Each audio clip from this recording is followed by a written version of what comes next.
بسم اللہ الرحمن الرحیم۔ ناظرین، آج ہم بات کرتے ہیں ضلع کشمور اور کندکوٹ کے امن و امان کے حوالے سے، جہاں پہ کوئی قانون نام کی چیز نہیں ہے۔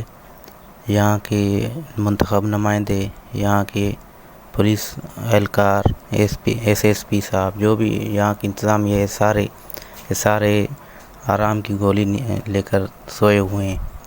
یہاں کے عوام جو ہے ڈاکوؤں کے حوالے کی گئی ہے۔ جہاں چاہیں جب چاہیں ڈاکو جہاں سے چاہیں سرعام لوگوں کو اغوا کر کے لے کر جاتے ہیں۔ یہاں پہ نہ کوئی پولیس عملدار محفوظ ہے، نہ کوئی عام عوام محفوظ ہے۔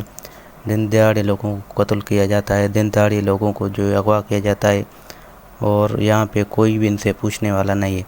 تو لہذا ہم گزارش کرتے ہیں عوام سے اور حکومت سندھ سے، اور جو ہے ہائی کورٹ سندھ سے، کہ اس کا سختی سے نوٹس لیا جائے، اور یہاں کے جو منتخب نمائندے ہیں، یہاں کے جو پولیس عملدار ہیں، ان کے خلاف ایکشن لیا جائے اور یہاں پہ امن امان کو بحال کرایا جائے۔